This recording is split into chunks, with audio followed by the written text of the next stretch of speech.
ముగిస్తాను.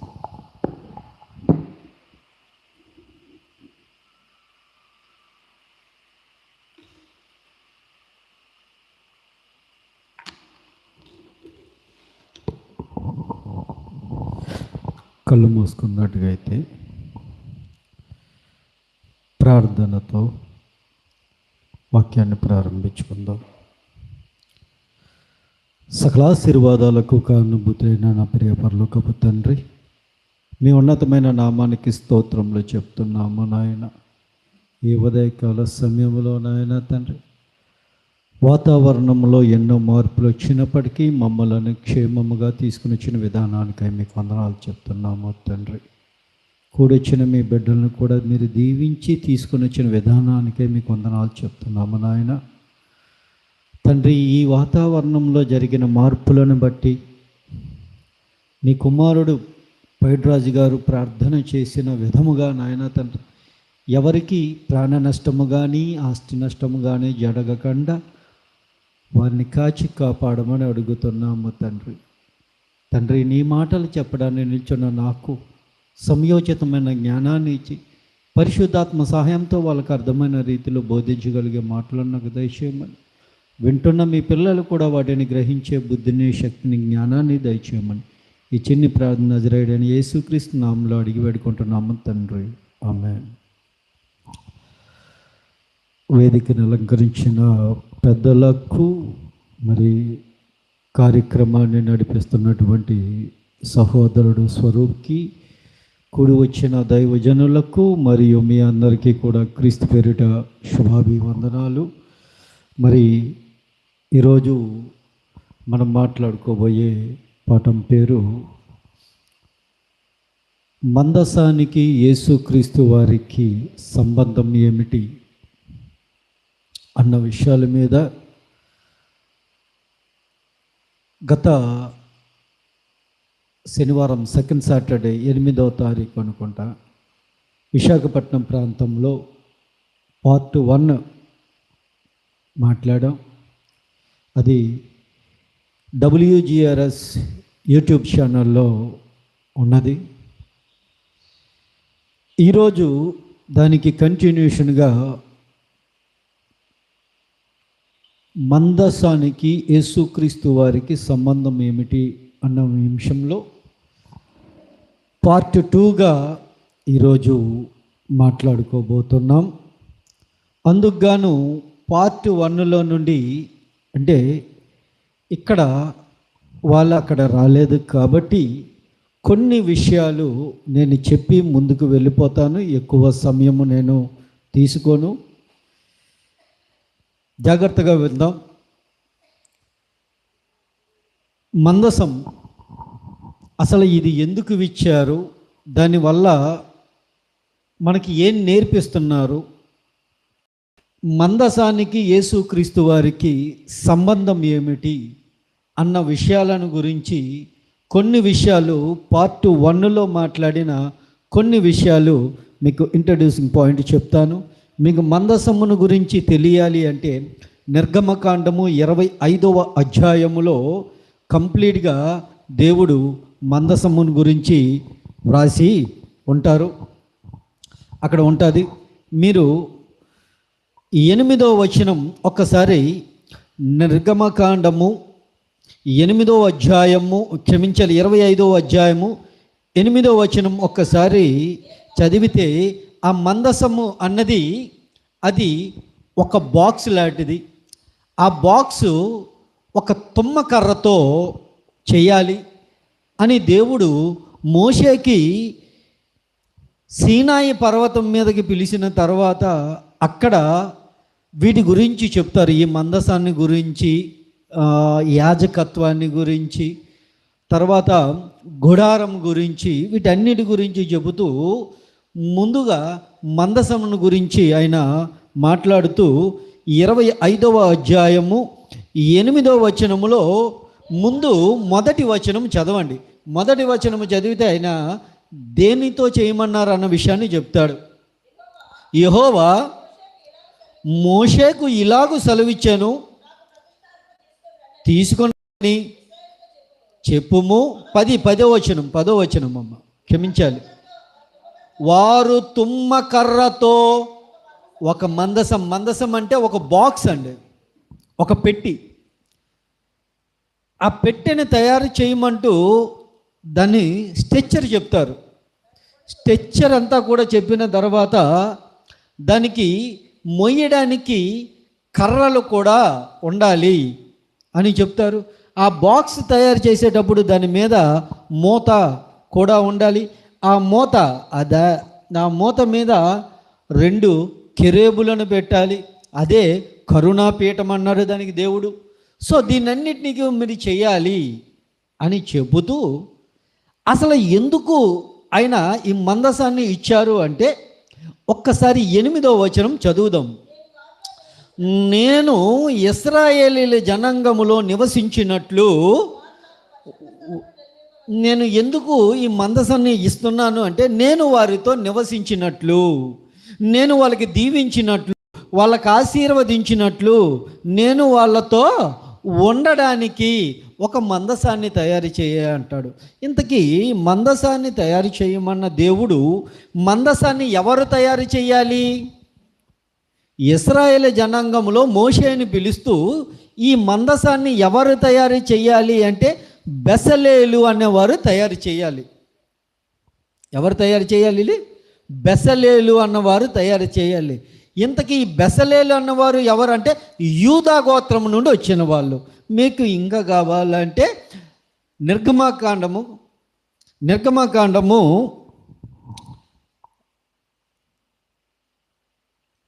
37వ అధ్యాయము 1వ వచనం ఒకసారి చదువుదాం. మరియు బెసలేలు అన్నవారు ఎవరు చేయాలట? ఇది బెసలేలు అనేవారు చేయాలి. అంటే ఎవరు పడితే వాళ్ళు చేయాలి, ఎవరు పడితే వాళ్ళు చేయడానికి వీల్లేదు. దేవుడు ఒక ఇన్స్ట్రక్షన్స్ ఇచ్చారంటే ఖచ్చితంగా దానిని ఫాలో అవ్వాల్సిందే. దేవుడు మందసాన్ని ఎవరి చేత చేయించమన్నారు అంటే లేవి గోత్రములో నుండి వచ్చిన వాళ్ళ చేత కాదు, యూదా గోత్రములో నుండి వచ్చిన బెసలేలను చెప్పి వాళ్ళ చేత చేయించారు. ఇంతకీ వీళ్ళు బెసలేలు యూదా గోత్రం నుండి వచ్చిన వాళ్ళ అన్నీ చెప్తున్నాడు, కానీ అది నిజంగా బెసలేలు యూదా గోత్రం నుండి వచ్చిన వారా అని మళ్ళా మనం ప్రశ్న వేసుకుంటే 31వ అధ్యాయానికి వస్తే అదే నిర్గమాకాండం 31వ అధ్యాయానికి వస్తే 1వ వచనం నుండి 5 వచనాలు త్వరగా చదువుకొని వెళ్ళిపోదాం. ఇట్లా నేను చూడుము, నేను యోధా గోత్రములలో ఊరు మనుడను బెసలేలు అను పేరు గల వాళ్ళు పిలిచి తిని ఆ విచిత్రమైన పనులు గల కల్పించుకొనుటకు బంగారముతోనూ వెండితోనూ ఇత్తడితోనూ పని చేయుటకు పొదువు కూడకై రత్నములను సానబెట్టుటకును కర్ర కోసి చెక్కుటకును సమస్త విధములైన పనులను చేయుటకును జ్ఞాన విద్య వివేకములను సమస్తమైన పనులను నేర్పున వారికి కలిగినట్లు వారిని దేవుడు ఆత్మపూర్ణంగా చేసి ఉన్నాడు. ఇంతకీ ఎవరు చేయాలి? ఇది బెసలేలు అనేవాళ్ళు ఈ మందసాన్ని తయారు చేయాలి. ఇంతవరకు బాగానే ఉంది. ఇంతకీ ఈ మందసాన్ని తయారు చేయమన్నారు. మందసాన్ని తయారు చేసిన తర్వాత అదంతా కూడాను ఒక గుడారము చేసి ఆ గుడారములో ఒక ప్రత్యేకమైన స్థలాన్ని, పరిశుద్ధమైన స్థలాన్ని నిర్మించి అందులో ఈ బాక్స్ను పెట్టమన్నాడు. ఇంతకీ ఆ బాక్స్లో ఏంటేంటి ఉండాలి అంటే ఆ బాక్స్లో 3 వస్తువులు ఉండాలి. ఏంటంటే దేవుడు ధర్మశాస్త్రాన్ని ఇచ్చిన ఆ పలకలు ఉండాలి, నెక్స్ట్ మన్నాగల పాత్ర ఉండాలి, తర్వాత అహరోను కర్ర, చిగురించిన అహరోను కర్ర కూడా ఆ బాక్సులో ఉండాలి. మీరు ఇది కూడా మీకు కావాలి అంటే ద్వితీయోపదేశ కాండము ప్రతిదానికి కూడాను ఒకసారి త్వరగా ద్వితీయోపదేశకాండం 10వ అధ్యాయము 1వ వచనం 2వ వచనం మీరు రాసుకోండి, త్వరగా వెళ్ళిపోతాను. నిర్గమకాండం 16వ అధ్యాయము 32 నుండి 36వ వచనం వరకు, అలాగే సంఖ్యాకాండము 17వ అధ్యాయము మొదటి వచనం నుండి 10వ వచనం వరకు కూడాను మీరు రాసుకున్నట్టుగైతే ఇవన్నీ కూడా ఈ 3 వస్తువులు కూడాను అందులో ఉండాలి. అయ్యా, సంఖ్యాకాండము 17వ అధ్యాయము మొదటి వచనం నుండి 10వ వచనం వరకు మీరు చదువుకున్నట్టుగైతే ఇవన్నీ ఉండాలి. ఇవన్నీ కూడాను ఆ దేంట్లో ఉండాలి అంటే మీరు ఆ మందసములో ఉండాలని. దానికి క్లారిఫికేషన్ మనకు పక్కాగా కావాలి అంటే హెబ్రీలు రాసిన పత్రిక 9వ అధ్యాయం 4వ వచనములో చాలా క్లారిటీగా ఉంటుంది. ఒక్కసారి అది చదివేద్దాం. 9వ అధ్యాయం హెబ్రీలు రాసిన పత్రిక 9వ అధ్యాయం 4వ వచనం.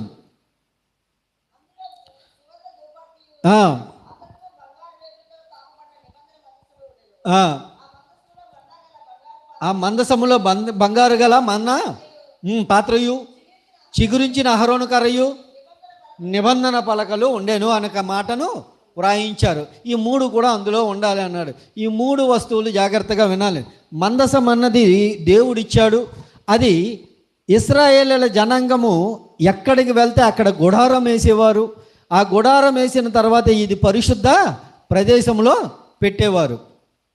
ఇవన్నీ ఇలా కాలం గడుస్తుండగా మోషే కాలము అయిపోతుంది.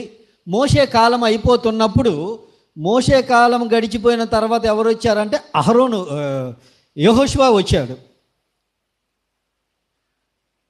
యెహోషువ నాయకత్వంలో ఇప్పుడు నడుస్తున్నారు ఇశ్రాయేలు జనాంగం అంతా కూడాను. వాళ్ళు కనాను దేశానికి వెళ్తారు. అక్కడ వాళ్ళు నివాసము వేసుకుంటారు. అక్కడ ఈ మందసము, ఇప్పుడు మనకి మందసమే కదా కావాలి. మందసము ఎక్కడంటే ఉంటుంది, సిలోహులో మందసాన్ని పెడతారు. సిలోహులో మందసం ఉంటుంది, గమనించండి. సిలోహు అన్న ప్రాంతములో మందసాన్ని పెడతారు. ఒకనాడు ఇశ్రాయేలీలకి ఫిలిస్తీన్లకి యుద్ధం అవుతుంది. యుద్ధము జరుగుతుండగా, యుద్ధము ఎక్కడ జరుగుతుందంటే ఎక్రోన్లో జరుగుతుంది యుద్ధము. ఎబెనేజర్ ప్రాంతంలో యుద్ధం జరుగుతుంటుంది. ఎబెనేజర్ ప్రాంతంలో యుద్ధము జరుగుతున్నప్పుడు ఈ మందసము ఎక్కడ ఉన్నది అంటే సిలోహులో ఉంటుంది. సిలోహులో నుండి ఎబెనేజర్కి మందసాన్ని రప్పిస్తారు. మీరు సిలోహులో ఉన్నది అనడానికి మీరు యెహోషువ గ్రంథము 18వ అధ్యాయం 1వ వచనం చదువుకున్నట్టుగైతే అక్కడ వ్రాయబడి ఉంటుంది, సిలోహులో మందసం ఉన్నది అని చెప్పేసి. ఓకేనా? తర్వాత ఈ మందసము ఎబెనేజర్కు యుద్ధం జరుగుతుంది. ఎబెనేజర్లో యుద్ధం జరిగేటప్పుడు ఎవరికి, ఫిలిస్తీన్లకిను ఇశ్రాయేలీలకి యుద్ధం జరిగేటప్పుడు సుమారుగా 4000 మంది హతులైపోతారు ఇశ్రాయేల్ జనాంగము. అప్పుడు ఇశ్రాయేల్లో పెద్దలందరూ కూడాను ఓ మాట కూర్చుకుంటారు, అయ్యో మనతో మందసము లేదు కాబట్టి మనము హతులైపోతున్నాం, మనం ఓడిపోతున్నాము, ఇప్పుడు మందసాన్ని తీసుకురండి అని సిలోహులో ఉన్న మందసాన్ని ఎబెనేజర్కి తీసుకొని వస్తారు. ఎబెనేజర్కి తీసుకొని వచ్చిన తర్వాత గొప్ప వధ జరుగుతుంది. 50,070 మంది చనిపోతారు ఎట్ ఏ టైం. ఎవరు? ఇశ్రాయేలీలు. అప్పుడు ఈ మందసము ఫిలిస్తీన్ల చేతికి వెళ్ళిపోతుంది. ఫిలిస్తీన్లు ఆ మందసాన్ని వాళ్ళు తీసుకొని వెళ్ళి ఒక దాగోను గుడి ప్రాంతంలో పెడితే అక్కడ 2 సార్లు వాళ్ళ దేవత పడిపోతుంది. మరలా మందసమమ్మో ఇక్కడ ఉండకూడదని చెప్పేసి వాళ్ళు మందసాన్ని ఎబెనేజర్ నుండి అష్టోదు నుండి గాదుకు, గాద్రోన్ నుండి ఎక్రోనుకు, ఎక్రోన్ నుండి బెహెస్బేకు, ఇలాగా మందసాన్ని పంపిస్తూ 7 నెలలు ఫిలిస్తీన్ల దగ్గర ఉంటుంది మందసం. 7 నెలలు ఫిలిస్తీన్ల దగ్గర ఉన్న తర్వాత, నేను ఇవన్నీ కూడా రెఫరెన్స్లు ఎందుకు చూపించట్లేదు అంటే సమయం లేదు కనుక మరలా మన పాఠంలోనికి వెళ్ళిపోవాలి. ఇవన్నీ కూడాను మొదటి పార్ట్ 1లో నేను మాట్లాడాను, ఇంట్రడ్యూసింగ్, మీకు అర్థం అవ్వాలి కాబట్టి నేను ఇవన్నీ చెప్పుకొని వస్తాను.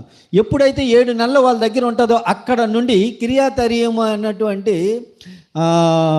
అబీనాదాబు ఇంటికి ఆ మందసం చేరుతుంది. అక్కడ మందసము 20 సంవత్సరాలు ఉంటుంది. 20 సంవత్సరాలు అక్కడ ఉన్న తర్వాత దావీదుకి తెలుస్తుంది, అయ్యో మందసం అక్కడ ఉండడం ఏంటి, నేనేమో నగరంలో కట్టిన ఒక మంచి అద్దాల మేడలో ఉన్నాను, నేను ఇలాంటి మేడలో ఉండడం ఏంటి, నా దేవుడు అలాంటి గుడారంలో నివసించడం ఏంటి, లాభం లేదు, అవి అక్కడ ఉండకూడదు, ఎక్కడికి తీసుకొని వచ్చేయాలి, యెరూషలేం ప్రాంతం దావీదు పురానికి తెచ్చేయాలి అని చెప్పేసి దావీదు ఏం చేస్తారంటే ఇమ్మీడియట్గా అబీనాదాబు ఇంటికి కొత్త బండిని చేయించుకొని పంపిస్తారు. అక్కడికి 30 మంది శూరులు వెళ్తారు ఆ మందసాన్ని తీసుకురావడానికి. ఒక ఆడంబరంగా మందసాన్ని తీసుకొని వచ్చే సమయంలో అది తీసుకొని వస్తుండగా కళ్ళమన ప్రాంతం దగ్గరికి వచ్చేసరికి ఎడ్లు కాలు జారి మందసం పడిపోతుండగా ఎవరు ఉజ్జాన్న ఆయన మందసాన్ని పట్టుకుంటారు. పట్టుకోగానే స్పాట్లో చనిపోతాడు. అది ఏమైనా తప్ప? పడిపోతున్న దాన్ని పట్టుకోవడం ఏమైనా తప్ప? తప్పు కాదు, సేవ్ చేసినట్టే కదా కదా. కానీ నీవు నేను అలాగనుకోవచ్చు, కానీ దేవుడు ఒక ఇన్స్ట్రక్షన్స్ ఇచ్చాడు దానికి. ఆ ఇన్స్ట్రక్షన్స్ ఫాలో అవ్వాలి అంతే తప్ప నీ ఇష్టసారంగా నువ్వు పట్టుకుంటానంటే అవ్వదు.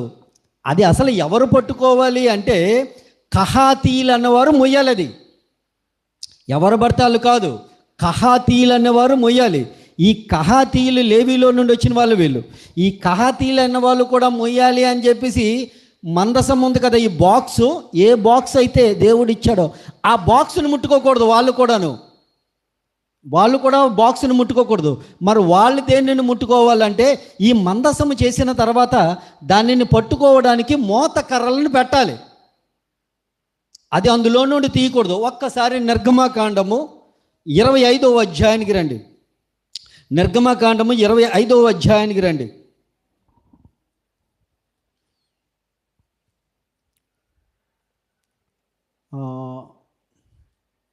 25వ అధ్యాయము 13వ వచనం నుండి చదవండి. తుమ్మకర్రతో మోత కర్రలు, బాగా వినాలి, మోత కర్రలు చేసి పొదిగించి మోయుటకు ఉంగరములతో, ఏది ఈ మందసం ఏదైతే తయారు చేశారో దానికి ఉంగరాలు, రింగ్స్ ఉంటాయి కదండి, దాన్ని ఉంగరాలు అంటారు. ఈ రింగ్స్ అనేది పెట్టిన తర్వాత ఈ మోత కర్రలు అందులో దూర్చాలి ఆ రింగ్స్లోకి. ఆ మోత కర్రలు దూర్చిన తర్వాత ఆ మోత కర్రలు ఎట్టి పరిస్థితిలో కూడా అందులో నుండి తీయకూడదు. ఇది దేవుడిచ్చిన ఇన్స్ట్రక్షన్స్. మోత కర్రలు ఎట్టి పరిస్థితిలో కూడా తీయకూడదు. ఎందుకు తీయకూడదు అంటే చదవండి అమ్మా, వెళ్దాం. మోయుటకు మోతకర్రలు దూర్చవలెను. ఆ మోతకర్రలు అందులోనే ఉండాలి అని చెబుతూ, ఇంతకీ అది ఎవరు మొయ్యాలి అంటే కహాతీయులు అనేవారు మొయ్యాలి. సంఖ్యాకాండము, త్వరగా మంచి పాయింట్ ఇది, రాసుకోండి, అండర్లైన్ చేసుకోండి అమ్మ. కహాతీయులు మొయ్యాలి చెబుతూ ఏం చెబుతున్నాడు అక్కడ, ఒక ఇన్స్ట్రక్షన్స్ ఇచ్చాడు చూడండి. సంఖ్యాకాండము 4వ అధ్యాయం 15వ వచనం, త్వరగా నాన్న.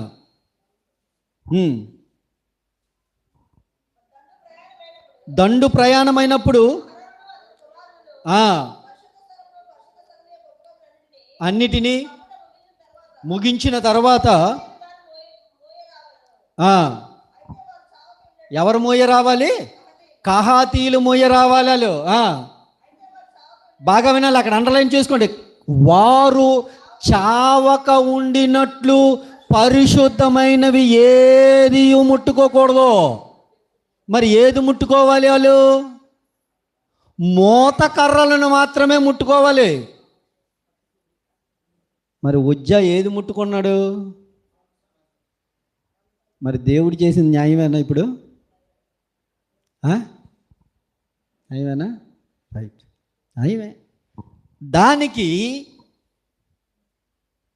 అది తీసుకొని వస్తుండగా ఉజ్జా ఎప్పుడైతే చనిపోతుందో దావీదు భయపడిపోతారు. ఎప్పుడైతే దావీదుకు భయం పట్టుకోదు, అమ్మమ్మ ఇక్కడ నేను తీసుకొని వెళ్ళకూడదు, ఇది ఎంత ప్రమాదకరమా అని చెప్పేసి ఇమ్మీడియట్గా ఆయన ఏం చేస్తాడంటే ఓబేదేదోము ఇంటికి పంపించేస్తాడు. మీరు సమూయేలు రాసిన 2వ గ్రంథము 6వ అధ్యాయము మీరు 9 నుండి 17 వచనాలు చదువుకుంటే ఓబేదేదోము ఇంటికి పంపించేస్తారు. ఓబేదేదోము ఇంటికి పంపించిన తర్వాత చాలమ్మా, ఓబేదేదోము ఇంటికి పంపించిన తర్వాత ఓబేదేదోము ఇంట్లో 3 నెలలు ఉంటుంది. 3 నెలలు ఉంటే తర్వాత దావీదు మరలా దాన్ని ఏం చేస్తాడంటే తీసుకొని వస్తారు. అప్పుడే దావీదు గారు నాట్యం ఆడినట్టుగా ఉంటుందిగా బైబిల్లో. దావీదు నాట్యం ఆడారు అంటారు కదా, ఇదే సందర్భం అనమాట. తీసుకొని వచ్చిన సందర్భంలోనే దావీదు పురానికి వచ్చిన తర్వాత తనకు తాను మైమర్చిపోయి నాట్యం ఆడుతారు, ఇదే సందర్భంలోనే. రైట్. అక్కడ నుండి దావీదు పురానికి వచ్చిన తర్వాత దావీదు గారి ఆలోచనలు, సొలొమోను మందిరం కట్టించిన తర్వాత దేవుడు ఏం చెప్తున్నాడో ఒక్కసారి చూద్దాం. అది కూడాను అదే దినవృత్తాంతాల రెండవ గ్రంథము 35వ అధ్యాయము 3వ వచనం. త్వరగా నాన్న. దినవృత్తాంతాల 2వ గ్రంథము 35వ అధ్యాయము 3వ వచనం. ఇశ్రాయేలీలందరికీ లేవీలకు ఇలాగో ఆజ్ఞ ఇచ్చాను. ఇంకా ఇప్పటి వరకు మీరు మోసారు కదా, ఇప్పుడు వరకు గుడారంలో ఉంటుండగా అది మోస్తున్నారు కదా, మీరు ఇక్కడికి అక్కడికని మోస్తున్నారు కదా. సో ఇక మీదట మీరు మోయకండి. మీరు ఏం చేయాలి? ఇప్పుడు సొలొమోను గారు మందిరం కట్టించారు కాబట్టి ఆ మందిరంలో అది ఇంకా అక్కడ ఉంచియండి, ఇంకా మీరు మోయకండి అని చెప్పేసి దేవుడు చెప్పిన దాని ప్రకారంగా యెరూషలేం దేవాలయంలో స్టాండర్డ్ అయిపోయింది. అది క్రీస్తు పూర్వం, బాగా విన్న, క్రీస్తు పూర్వము 587లో బబులోను రాజు యెరూషలేం మీదకి దండెత్తారు. ఎప్పుడైతే దండెత్తుతారో, దండెత్తిన తర్వాత యెరూషలేం మొత్తం వాళ్ళు స్వాధీనము చేసుకొని, బబులోనీలు స్వాధీనం చేసుకొని సర్వనాశనం చేసేస్తారు. సర్వనాశనం చేసిన తర్వాత యెరూషలేం మందిరం కూడా సర్వనాశనం చేసేస్తారు. అందులో ఉన్న బంగారాన్ని, వజ్ర వైడూర్యాలని ఇవన్నీ కూడా తీసుకొని వెళ్ళిపోతారు. అప్పుడు ఈ మందసము కనిపించకుండా పోయింది. ఎప్పుడు కనిపించకుండా పోయింది? 500 క్రీస్తు పూర్వం 587వ సంవత్సరంలో బబులోనీయులు దండెత్తి వచ్చేటప్పుడు ఈ మందసము కనిపించకుండా పోయింది. ఈ మందసమును గురించి అనేక కథనాలు యూట్యూబ్లో ఉన్నప్పటికీ కూడాను ఇక్కడ ఉన్నది, అక్కడ ఉన్నది, ఇలాగున్నది, అలాగున్నది అన్నది చాలామంది చెప్తున్నారు. కానీ వాస్తవంగా అయితే అది భూమి మీద లేదు. అది ఒక భక్తుడికి తెలిసింది ఆ విషయం. ఆ భక్తుడు చూసి ఆ భక్తుడు అన్నాడు, ఆ భక్తుడు చూశాడు, ఎక్కడుంది మందసం, ఏమైంది అని. అంటే మందసము మొన్నైంది మన్నులో కలిసిపోయిందా? ఎక్కడుంది మందసం? రైట్. ప్రకటన గ్రంథము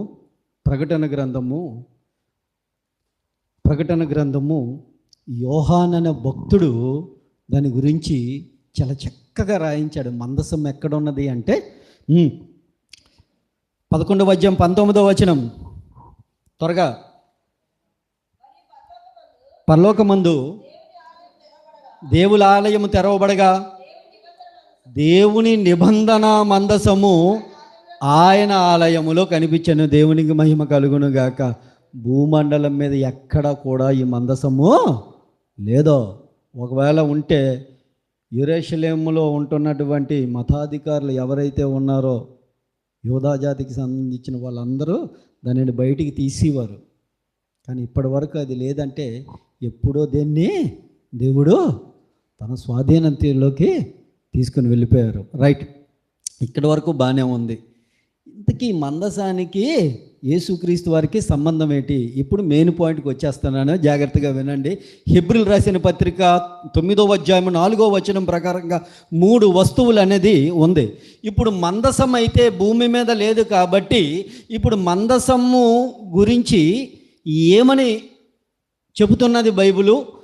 యేసుక్రీస్తు వారి గురించి ఏమి చెబుతుంది?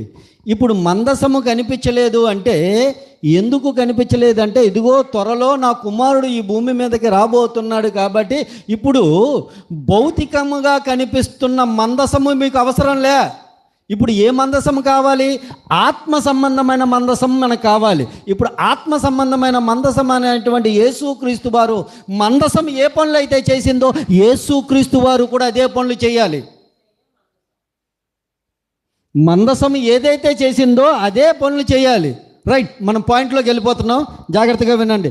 అసలు నిర్గమ మందసానికి మరొక పేరు ఉంది, తెలుసు కదా? మరొక పేరు, దాని పేరు సైన్యములకు అధిపతియగు యెహోవాను నామము పెట్టబడిన మందసం అన్న మాటను ప్రయోగించాడు, తెలుసా?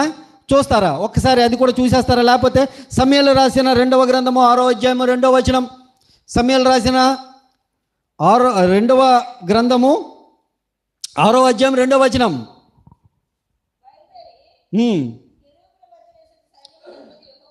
యెహోవాను తన నామము పెట్టబడిన దేవుని మందసం. తన నామము, సైన్యములకు అధిపతియగు యెహోవా నామము. ఇంతకీ ఎందుకు ఇచ్చాడు? నిర్గమకాండము 25వ అధ్యాయం 8వ వచనం ప్రకారంగా నేను వారి మధ్య నివసించినట్లు అన్న మాటను ప్రయోగించాడు. నేను వారి మధ్యన నివసించినట్లు అన్నాడు. ఇప్పుడు మందసం లేదుగా నివసించడానికి, మందసం లేదు కదా నివసించడానికి. ఇప్పుడు మందసము లేదు కాబట్టి నివసించడానికి మందసానికి సాదృశ్యంగా యేసుక్రీస్తు వారిని భూమి మీద పెట్టాడు. కాబట్టి ఇప్పుడు యేసుక్రీస్తు వారు కూడా ఎందుకు ఇచ్చాడు చూద్దామా? మందసాన్ని గురించి రాస్తే ఏమన్నాడు? నేను వారి మధ్యన నివసించడానికి, నేను ఆ కెరూబుల మధ్యలో నుండి నేను మాట్లాడతాను మోషే అని చెప్పిన దేవుడు ఇప్పుడు యేసుక్రీస్తు వారి గురించి ఏమి రాశారో పాయింట్లోకి వెళ్ళిపోతున్నాను. ఒక్కసారి యోహాను సువార్త 1వ అధ్యాయం 14వ వచనం 18వ వచనం, త్వరగా యోహాను సువార్త. ఇంకా ఎంటర్గా కొత్త నిబంధన పట్టుకోండి జాగ్రత్తగా. వాక్యము శరీరధారి అయి కృపాసత్య సంపూర్ణుడిగా మన మధ్య నివసించిన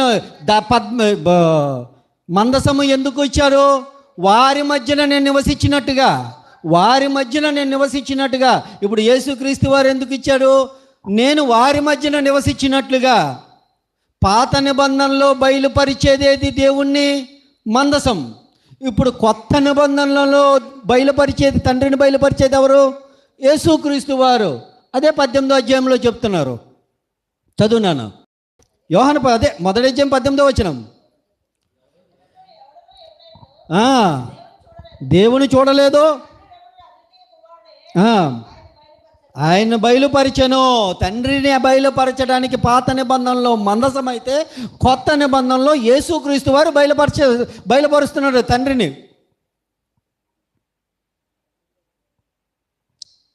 మందసానికి సాదృశ్యంగా యేసుక్రీస్తు వారు భౌతికంగా కనిపిస్తున్న ఆ మందసము అయితే, ఆత్మ సంబంధమైన మందసం ఇప్పుడు యేసుక్రీస్తు వారు మనకు కనిపిస్తున్నారు. ఇప్పుడు మందసానికి యేసుక్రీస్తు వారికి చూసాం. ఇప్పుడు మందసములో ఉన్న వస్తువులను గురించి ఆలోచిద్దాం. ఆ వస్తువులు కూడా యేసుక్రీస్తు వారు నెరవేర్చేటట్టు ఉండాలి కదా. ఇప్పుడు అది కూడా చూద్దాం. ఇప్పుడు మొదటిగా మన మన్నాగల పాత్రను చూద్దాం. ఇది నిర్గమకాండం 16వ అధ్యాయము 32వ వచనం నుండి 36వ వచనం వరకు కూడా ఉంటుంది. 33, 34 చదువుదాం. 33, 34 చదువుదాం. నీవు ఒక గిన్నెను తీసుకొని ఉంచుకొనుటకు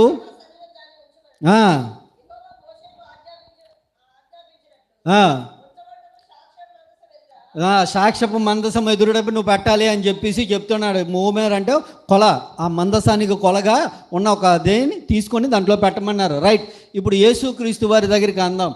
ఇది ఈ మన్నా ఎక్కడ నుండి వచ్చిందంటే పరలోకంలో నుండి వచ్చిన మన్నా. ఇది పరలోకంలో నుండి వచ్చిన మన్నాయే కదా.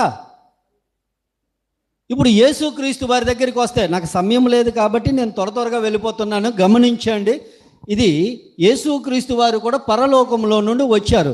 ఒక్కసారి మనము కొంచెం యేసుక్రీస్తు వారి గురించి ఇన్ఫర్మేషన్ చూద్దాం. మీరు ఒక్కసారి యోహాను సువార్త 6వ అధ్యాయము 22 నుండి 58 వరకు రాసుకోండి. మనం 31వ వచనం చదువుదాం త్వరగా. నన్ను యోహాను సువార్త 6వ అధ్యాయము భుజించుటకు పరలోకములో నుండి ఆయన ఆహారం వారికి అనుగ్రహించెను అని వ్రాయబడినట్లు. మన పితరుల మన్నాను గురించారు కదా. ఎక్కడి నుండి దిగింది అది? పరలోకములో నుండి దిగిన ఆహారం కదా. ఆహారము చదువుదాం. పరలోకం నుండి వచ్చే ఆహారం మీకు ఇయ్యలేదు మోషే. 49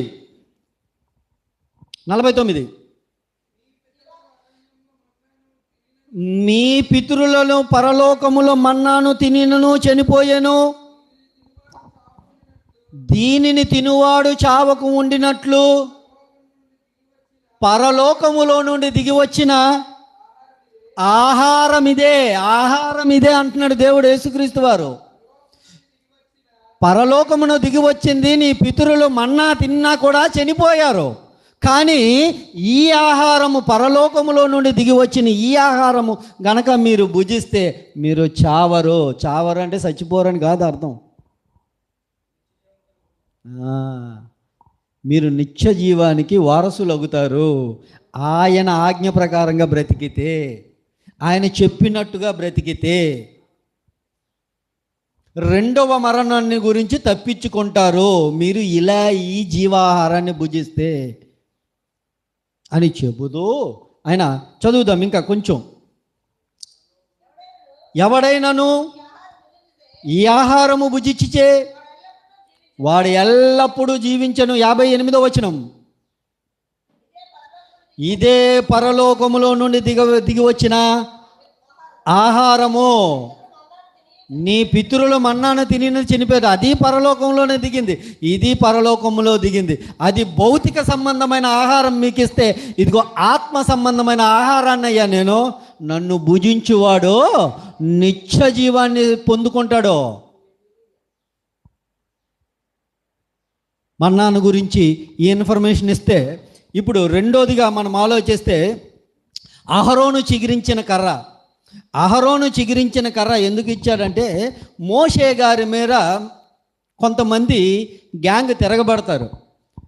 ఆ తిరగబడినప్పుడు దేవుడు ఏం చేస్తాడంటే మోషేని పిలిచి వాళ్ళ గోత్రంలో నుండి వాళ్ళ పెద్దల్లో నుండి ఒక్కొక్కరిని తీసుకొని వచ్చి ఆ కర్రలు తీసుకొని వచ్చి అందులో పెట్టిన తర్వాత ఏ కర్ర అయితే చిగురిస్తుందో ఆ కర్ర, చిగురించిన కర్రే ఏం చేస్తారు, యాజకత్వం చేస్తారు అని చెబుతూ, మీరు సంఖ్యాకాండం 17వ అధ్యాయం ఇందాక చెప్పాను కదా, మొదటి వచనము నుండి 10వ వచనం వరకు రాసుకోండి. 5వ వచనం ఒకసారి చదవండి. అప్పుడు నేను, బాగా వినాలి, ఆ పాయింట్ అండర్లైన్ చేసుకోండి. అప్పుడు నేను ఎవరిని ఏర్పాటు చేసుకొందునో వారి కర్ర, నేను ఏర్పాటు చేసుకునేవాడు చిగురిస్తాడు, నేను ఏర్పాటు చేసుకునేవాడు. ఇప్పుడు దీనికి యేసుక్రీస్తు వారికి ఏమైనా సంబంధం ఉందా అంటే ఖచ్చితంగా ఉంది. వెళ్ళిపోదాం, ఖచ్చితంగా ఉంది. జకరియా గ్రంథము, ఇంకా ఈ చిగురించిన కర్ర గురించి దేవుడు ఇంకా ఇన్ఫర్మేషన్ ఏమైనా ఇస్తున్నారా, ఈ చిగురించిన కర్రకి యేసుక్రీస్తు వారికి ఏంటి సంబంధం అన్నది మనం ఆలోచిస్తే, జకరియా గ్రంథము 3వ అధ్యాయం 8వ వచనం, యెహోషువ ఉన్నారు, నా మాట ఆలకించాలి మీరు. చిగురు అను నేను సేవకుని ఏర్పాటు చేసుకున్నాను. నేను ఏర్పాటు ఎవరినైతే చేసుకుంటున్నానో ఆ కర్ర చిగురిస్తుంది. ఇక్కడ జకరియా గ్రంథంలో ఏం చేస్తారు, నాకు చిగురు అనేవాడు అక్కడ ఉన్నారు, అతన్ని నేను ఏర్పాటు చేసుకుందును. 6వ అధ్యాయము 8వ వచనం, అదే జకరియా గ్రంథము 6వ అధ్యాయం 12వ వచనం.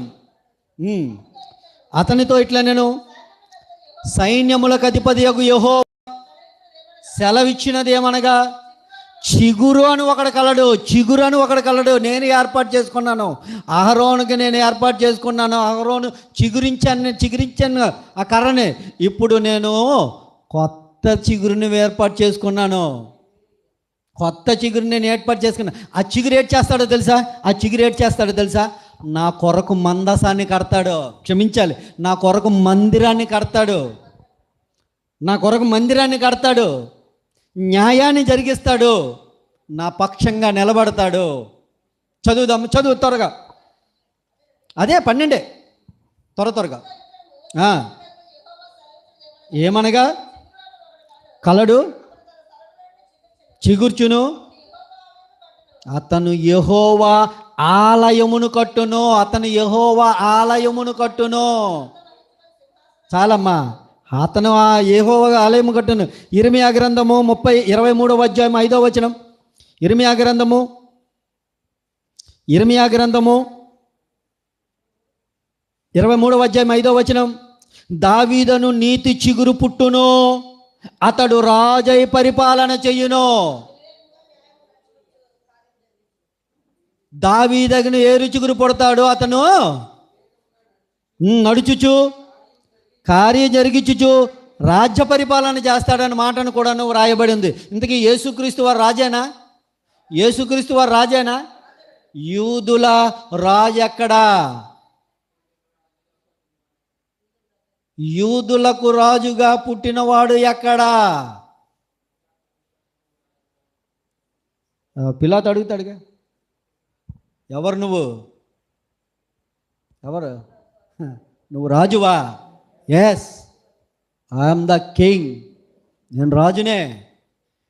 కానీ నువ్వు అనుకున్నట్టు ఈ లోక సంబంధమైన రాజును కాదు నేను. నా రాజ్యము వేరు.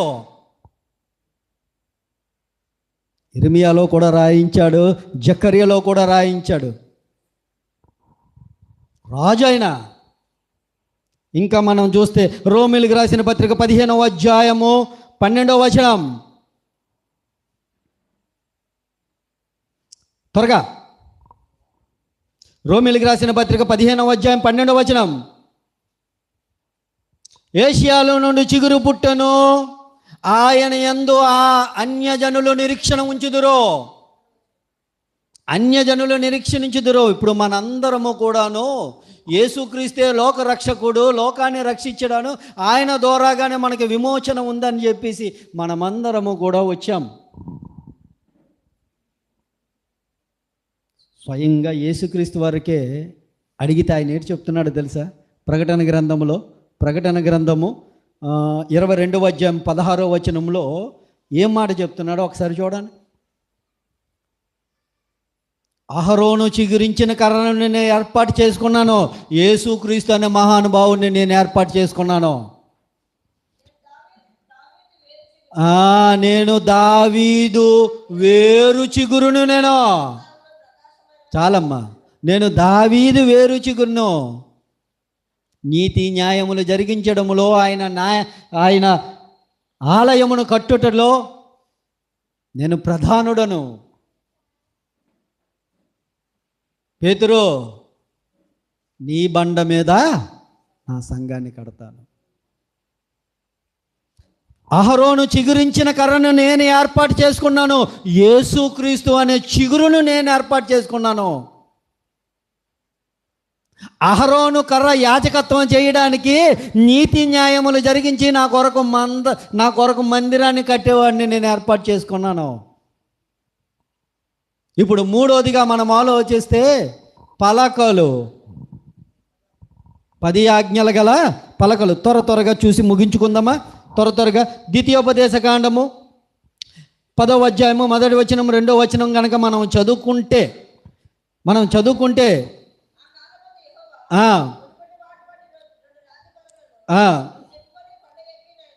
నా యొద్దకు రమ్ము చేసుకొని వాళ్ళను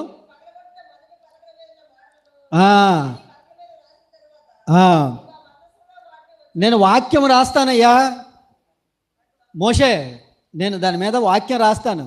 నువ్వు ఆ వాక్యాన్ని జాగ్రత్తగా ఉంచాలి. ఆ వాక్యము వాళ్ళందరికీ కూడా నువ్వు చెప్పాలి. వాక్యమే. యేసుక్రీస్తు వారి గురించి కూడా ఏమైనా రాయబడి ఉంటుందంటే, యోహాను సువార్త 1వ అధ్యాయం 1వ వచనంలో, ఆది యందు వాక్యం ఉండెను, వాక్యము దేవుని యొద్ద ఉండెను, ఆ వాక్యమే దేవుడై ఉన్నాడు. 14కి వచ్చేసరికి కృపా సత్య సంపూర్ణుడుగా మన మధ్యన నివసించను. ఆ వాక్యమే యేసుక్రీస్తు వారికి అనేక పేరుల్లో ఒక పేరు చూద్దామా? ఒక పేరు చూసి నేను ముగించుకుందామా? ఒక్క పేరు 19వ అధ్యాయము ముగించేద్దామమ్మా. 19వ అధ్యాయము త్వరగా చెప్పి ముగించేస్తాను. ఇంకో 2 వచనాలు మీకు చూపించి 19వ అధ్యాయము 13వ వచనం. అనేక రకాల పేర్లలో, యేసుక్రీస్తు వారికి ఉన్న అనేక రకాల పేర్లలో ఆయన పేరు ఏంటో తెలుసా? వాక్యము.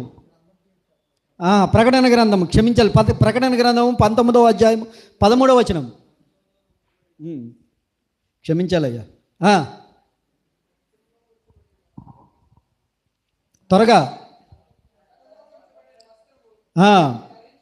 ధరించుకొని ఉండను ఆయన దేవుని వాక్యమను నామము ఆయనకి పెట్టబడి ఉన్నది. దేవుని వాక్యము, వాక్యం అనే నామం ఆయన ఆ వాక్యమే ఇశ్రాయేలు జనాంగానికి ఇచ్చారు. మరి ఇశ్రాయేలు జనాంగం అంతా కూడాను ఆ వాక్యాన్ని ప్రతి దినము కూడాను వారు దేవుడు ఏ వాక్యాన్ని అయితే ఇచ్చాడో దానిని పాటించాలి. అవన్నీ కూడాను పాత నిబంధనలో ఇచ్చినవన్నీ కూడాను భౌతిక పరమైనవే. అవన్నీ కూడా ఒక దినాన్ని నశించిపోతుంది. కానీ ఆత్మబంధమైన ఈ మందసం, యేసుక్రీస్తు అనే మందసాన్ని మాత్రము నశించిపోయేది కాదు. ఈ భూమి అంతము వరకు కూడా ఆయన మనల్ని కాచి కాపాడుతాడు. అవన్నీ కూడాను నీడ వంటిది అంటాడు. ఒకసారి అది కూడా చూసి ముగించుకుందామమ్మా. నేను కూడా ముగించేస్తున్నాను. ఏమ్మా, హెబ్రీయులకు రాసిన పత్రిక 10వ అధ్యాయం 1వ వచనం. హెబ్రీయులకు రాసిన పత్రిక 10వ అధ్యాయం 1వ వచనం. ధర్మశాస్త్రము రాబోవుచున్న మేలుల ఛాయగలదే, ఆ వస్తువులు నిజస్వరూపము కాదు. ఆ వస్తువులు ఏది కూడాను, ఏ వస్తువులైతే దేవుడు ఇచ్చాడో పాత నిబంధనలో, అవి నిజస్వరూపాలు కాదు. మరి నిజస్వరూపం ఎవరు? నిజస్వరూపం మన కొలస్సీలకు రాసిన పత్రిక 2వ అధ్యాయము, కొలస్సీలకు రాసిన పత్రిక 2వ అధ్యాయము 17వ వచనం. త్వరగా, కొలస్సీలకు రాసిన పత్రిక 2వ అధ్యాయము 17వ వచనం. రాబోవు వాటి ఛాయే కానీ నిజస్వరూపము క్రీస్తులో ఉన్నది. అవన్నీ కూడా ఛాయారూపకముగా ఉంటే నిజస్వరూపము క్రీస్తులో ఉన్నది. అవన్నీ కూడాను ధర్మశాస్త్రంలో ఇచ్చిన కానీ ఆజ్ఞలు కానీ, లేదంటే ఆయన దేవుడు చెప్పిన మందసాలు కానీ, ఈ గుడారాలు కానీ, ఇవన్నీ కూడా ఒక దినాన్ని నశించిపోతుంది. కానీ ఇదిగో యేసుక్రీస్తు వారు ఏదైతే మనకి ఆత్మ సంబంధమైనదిగా ఇచ్చారో అది ఎప్పటికీ నశించిపోయేది కాదు. అందుకే దేవుడు ఒక మాట అంటాడు, నా మాట ఎన్నటికీ గతించిపోయేది కాదు. అందుకంటే యేసుక్రీస్తు వారే మందసముగా మనకు పెట్టారు అంటే ఖచ్చితంగా మన జీవితాలలో క్రీస్తు వారి దగ్గరికి వస్తేనే మనకు నిజమైన రక్షణ. ఆ రక్షణను గనక ఎవరైనా కోల్పోతే గనక నిత్య జీవాన్ని స్వతంత్రించుకోలేరు. ప్రతి ఒక్కరూ నిత్య జీవాన్ని పొందుకోవాలని, యేసుక్రీస్తు వారి చెంతకి రావాలని మిమ్మల్ని అందరినీ కోరుకుంటూ నా మాటలు ముగిస్తున్నాను. కళ్ళు మూసుకుంటే చిన్న ప్రార్థనతో ముగించేస్తాను. సకల ఆశీర్వాదాలు కారణభూతులైన నా ప్రియ పరలోకపు తండ్రి, అయ్యా మీ పిల్లలకి నాయన తండ్రి, ధర్మశాస్త్రంలో మీరు ఇచ్చిన ఆజ్ఞల రూపకముగా ఇచ్చిన పలకల గురించి కానీ, అలాగే నాయన తండ్రి అహరోను చిగిరించిన కర్రను గురించి కానీ, అయా మన్నా గల పాత్రములు కానీ, ఇవన్నీ పెట్టడానికి ఒక మందసాన్ని కానీ మీ గురించి మీ పిల్లలకి చెప్పి ఉన్నాను తండ్రి. ఆ మందసము ఒక దినాన్న నశించిపోయినాను. ఆత్మ సంబంధమైన యేసుక్రీస్తు వారనే మందసాన్ని మాకు ఇచ్చారన్న సంగతిని మేము గ్రహించాము తండ్రి. వాటి ద్వారాగా మా విశ్వాసాల్లో